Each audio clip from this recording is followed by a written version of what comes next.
السلام عليكم ورحمة الله وبركاته. حبايب قلبي، عاملين ايه؟ النهارده هنعمل مع بعض الرقاق بالجبنة الرومي. طعمها تحفة، سناكس حلو كده في الفطار والعشاء. واحنا طبعا عارفين ان احنا داخلين على جو شتوي كده، بنبقى محتاجين حاجات خفيفة ان احنا ناكل بيها مع كوباية شاي كوباية لبن. هتجربوا الوصفة دي، هتعجبكم جدا. الوصفة جميلة وطريقة سهلة وبسيطة. بصوا القرقوشة معايا وخروشة وناشفة كده وهشة وخفيفة خالص وجميلة وطعمها تحفة. عايزاكم بس تجربوها، مش عارفه هي واضحه معاكم، جميله قوي. عايزاكم تجربوها بالطريقه ديت وهتعتمدوها على طول في الفطار والعشاء بتاعكم، فطار خفيف. وممكن عايزه اقول لكم لو انتم مش عايزينها بالجبنه الرومي، هي دي جبنه رومي، ممكن تحطوا مكانها حبه البركه. ممكن بلاش جبنه خالص وتشيلوا الجبنه الرومي، بس هي طعمها حلو قوي بالجبنه وهتعجبكم. جربوها وهي هتعجبكم الطريقه دي. نص كيلو دي عمل معانا كميه حلوه قوي منها بطريقه سهله وبسيطه، وهتقعد معاكي وهتعجبك لولادك برضك وهم رايحين الصبح المدرسه يفطروا برضك بيها. هي طريقتها سهله وبسيطه، في 10 دقايق، في نص ساعه بالظبط هكون عملتيها وخلصتيها وعملت كميه حلوه ومحترمه منها، هتعجبكم خالص. انا عايزاكم اللي يجربها ويدوقها ما ينساش يبعتلي في تعليق ويقول لي رايه ايه فيها.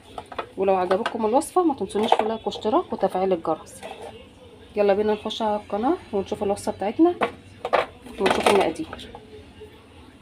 عايزه اقول لكم حرفيا قبل ما ندخل على الوصفه، حرفيا كانت ريحتها قلب البيت بريحتها وطعمها اللي تحفه، والكل كان بيسال على الريحه ديت والطعم بتاعها. كل ده منها ما شاء الله. الكميه دي انا متاكده ان هي مش هتقعد اصلا. طريقتها تحفه وبسيطه وسهله. ويلا بينا نخش على الوصفه عشان ما اطولش عليكم. يلا بقى نسمي الله ونبدا مع بعض الوصفه. عندنا بسم الله الرحمن الرحيم. عندي نص كيلو من الدقيق او 4 كوبايات.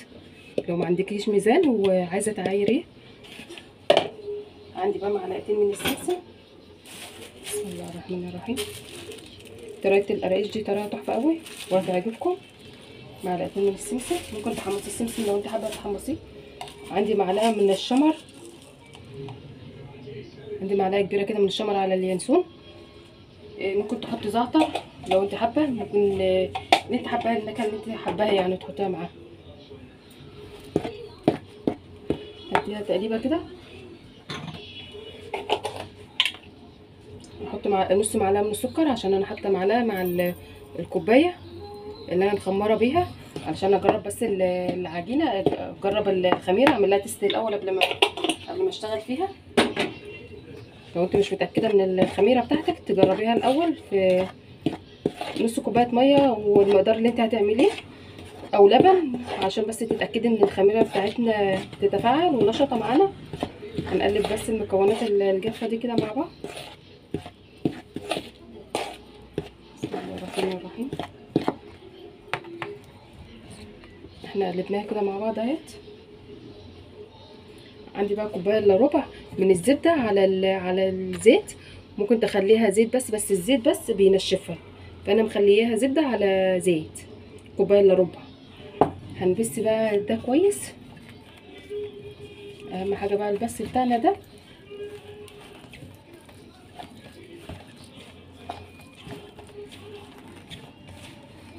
المرحله ديت بتبقى اهم حاجه بقى في المرحله البس بتاعتنا، اكتر كمان من ان انت تعجني. طبعا العجين ما بنعجنهوش كتير عشان ما يتكونش معانا عرق، فهي الحاجات النوعيه انت كلها بتبقى لازم ان انت تبسي العجينه كويس. خلي الدقيق كله متغلغل يعني بالزبده او الماده الدهنيه اللي انت بتبقى حطاها. بسها كويس زي ما احنا شايفين كده. انا بسيت العجين كويس، الدقيق مع الزبده. يعني انا خليت المقدار كوبايه الا ربع من الزبده على السمن، زبده على زيت، معلش اسف. بصي بسيتها كويس، تعرفي اللي هي تبس كويس وتمسكي العجينه كده ترجع تتفكي معاكي كده. احنا بسينا العجينه كويس. عندي بقى نص كوبايه من الجبنه الرومي، دي نوع من القراقيش، يعني نوع حادق كده، يعني حلو وبتتاكل مثلا في الفطار العشاء، حابه تاكليها كده بيبقى طعمها حلو زي سناكس كده يعني. هقلبها كده مع بعض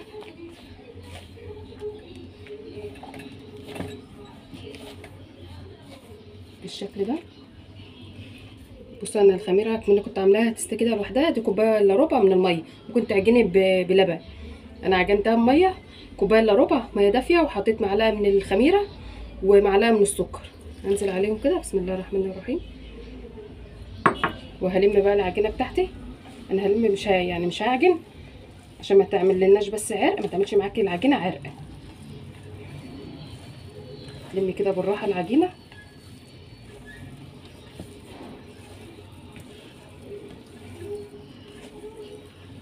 بسم الله الرحمن الرحيم. نسمي بس الله واحنا بنعمل الحاجه معانا تطلع ان شاء الله الحاجه معاكي مظبوطه. لو انت اول مره داخله المطبخ وخايفه ان انت تعمليها،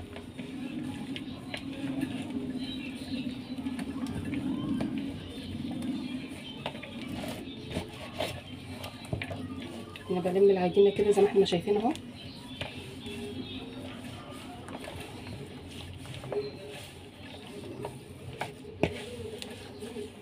الجبنه الرومي احنا بشرين، وممكن لو انت ما فيش جبنه رومي في اطعم جبنه بتتباع زي الجبنه وطعم الجبنه بنحطهم على الشيبسي مثلا والفشار والحاجات دي.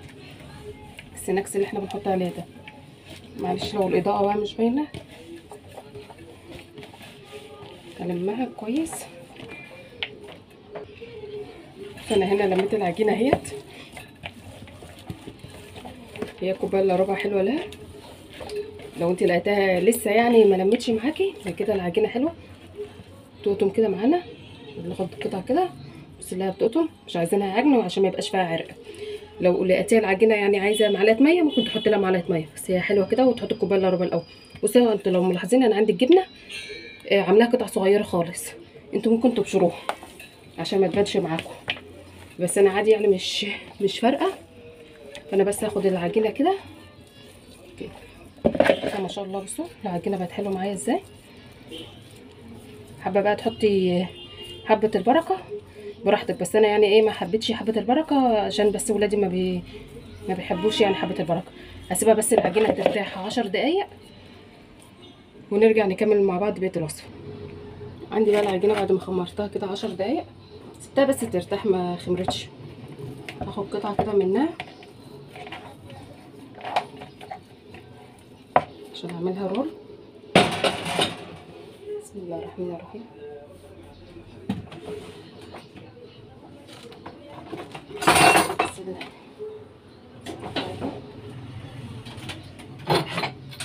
ونشربها. عندي العجينه كده بالشكل ده.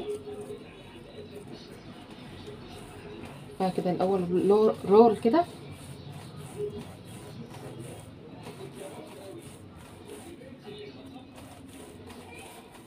شايفين العجينه في ايدينا عامله ازاي طريه وحلوه. اهم حاجه ما تعجنيش فيها عجن كتير يعني عشان ما تعملش معاكي عرق، عشان طبعا هي مش قرص ولا معجنات ان احنا نعجن فيها كتير. يا رب تكون بس الصوره واضحه معانا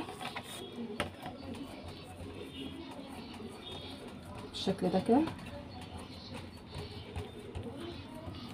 عايزاكم تجربوا القراقيش دي هتعجبكم جدا. لو انتم مش حابين بقى الجبنه الرومي بتشيلوها وتخلي الشمر واليانسون والسمسم تبقى حلوه بردك. قراقيش تشربيها كده مع كوبايه الشاي، كوبايه شاي بلبن دي بردك مع كوبايه الشاي وتاكليها كده عامله يعني زي فطار كده او سناكس كده تاكليه. انا فردتها اعمل بس عشان تعمل معانا طبقات كده زي اللي بنشتريها من بره بالشكل ده كده.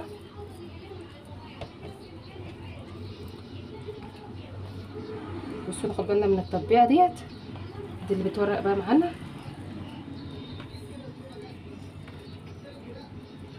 بالشكل ده. نرجع ان احنا نقفلها ونعملها رول برضو كده، نقفل فيها كويس كده اكنك بتبقي حشيها يعني ايه حاجه، يعني انت فاهمين قصدي.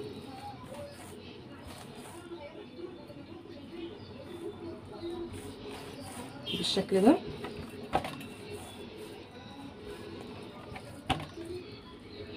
هنبطط بقى كده بالراحه.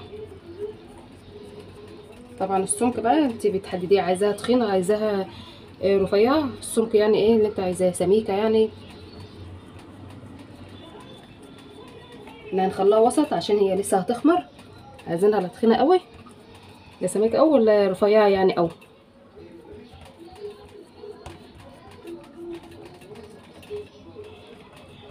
نحاول ان احنا نظبطها وتبقى كلها تبقى القرقوشه يعني ايه سوا بعض، كلها قد بعضها يعني بالشكل ده.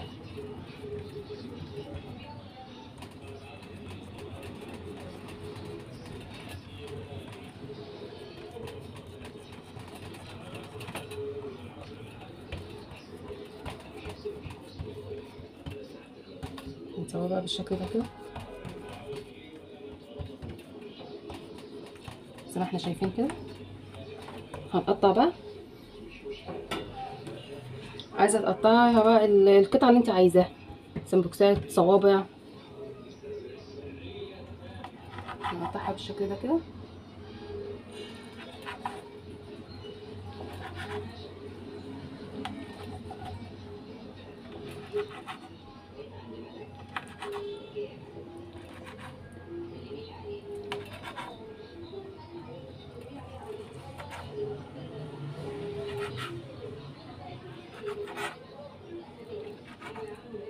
الشكل بقى اللي انت عايزه تقطعيه قطعيه بيه، بس ده طبعا اسهل طريقه للتقطيع يعني صوابع كده. عايزين حاجه يعني مش هتكمل 10 دقايق وتكونوا مخلصاها ان شاء الله. هي نص ساعه بس اللي هنسيبها تتخمر بعد التشكيل ده. عندي بقى الصاج مش دهناه حاجه، هي طبعا فيها ماده الدهنيه بتاعتها، وهنرص بقى فيها بالشكل ده كده. نسيب برضو في مكان عشان لما هتخمر معانا نسيب ما بينها مسافه.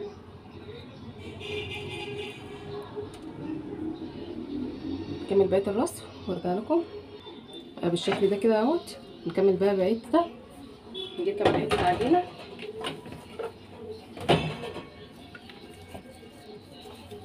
هنعملها برضو بنفس الطريقه اللي احنا كنا عاملين بيها.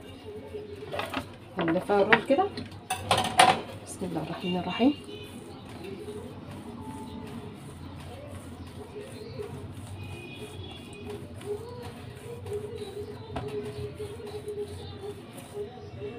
لو انتوا مش عايزين الجبنه الرومي تبقى باينه كده ابشروها. انا الصراحه قطعتها يعني ايه قطع صغيره كده يعني.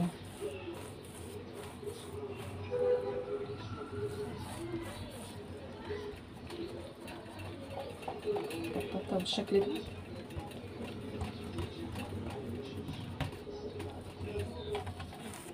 عايزاها تبقى باينه لكم.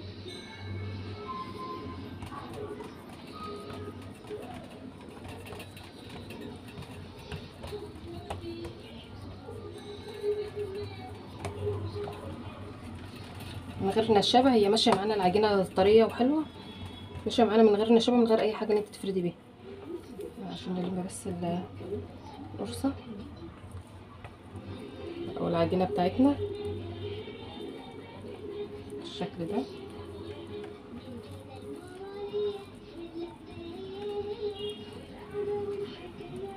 هنقفل الرول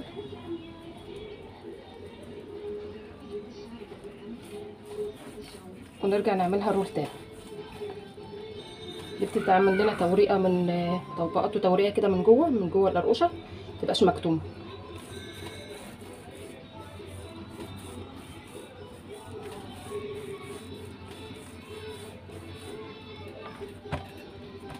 ونفرد بقى.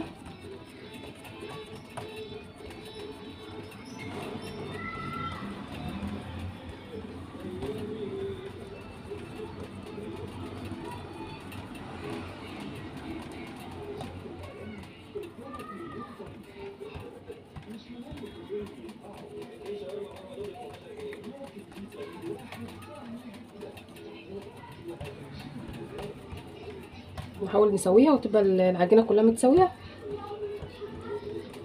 عشان ناخد تقريبا الصوابع كلها تبقى قد بعض يعني بالشكل ده. اقطعها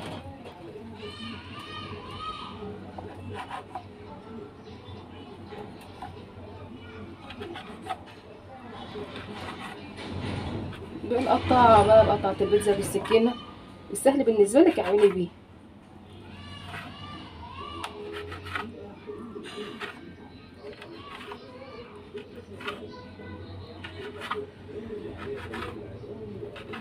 الحجم برضو اللي يناسبك قطعي بيه برضو، مش لازم تعملي مثلا زي كده، يعني الحجم اللي يناسبك اعمليه.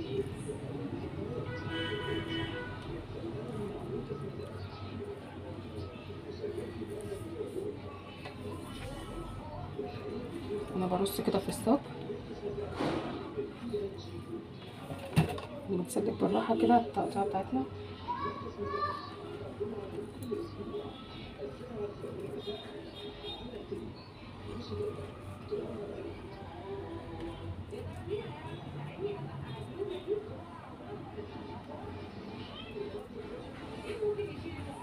اكمل بقى بقيه الكميه وارجع لكم عشان ما اطولش بس عليكم.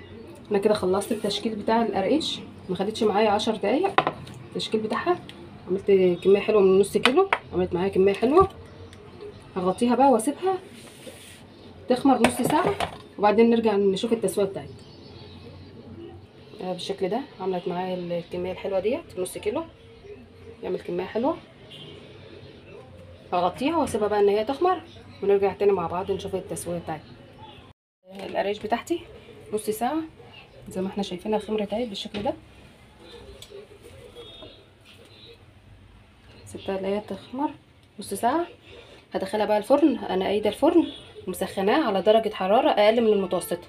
انا بحب اعمل المخبوزات ديت، يعني النواعم على درجه حراره متوسطه عشان العجينه معايا تستوي، ما تبقاش يعني النار عاليه زي المعجنات زي القرص وزي البيتزا وكده. تبقى عايزه النار متوسطه واقل من المتوسطه عشان تبقى مستويه من جوه وتاخد معانا درجه تسويه حلوه واللون بتاعها يبقى حلو. هدخلها بقى في الفرن ولما تطلع اوريها لكم. بعد ما طلعت من الفرن سبتها، ما شاء الله عملت معايا كميه حلوه من نص كيلو اهيت. انا سبتها ان هي تبرد بس.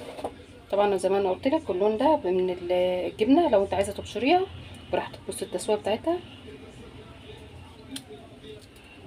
مفرفشه وجميله وخفيفه وهشه دايبه كده وجميله وطعمها تحفه قوي. جربوها هتعجبكم بامانه، طعمها تحفه. يعني هتخسروا كتير لو ما جربتوش الطعم ده والحلويات ديت، طعمها والله تحفه. سيناكس كده حلو، ممكن تاكليها كمان من غير شاي ومن غير اي حاجه، او كوبايه شاي بلبن او لبن. طعمها تحفه. عايزاكم بس تجربوها وتقولوا لي ايه رايكم فيها، تعجبكم خالص. لو عجبتكم الوصفه، عملت معايا كميه كبيره بصوا ما شاء الله. التسويه بتاعتها جميله. لو عجبتكم متنسونوش في لايك واشتراك وتفعيل الجرس. السلام عليكم ورحمه الله وبركاته. عايزه اقول لك هيبقى فايتك كتير لو ما جربتيش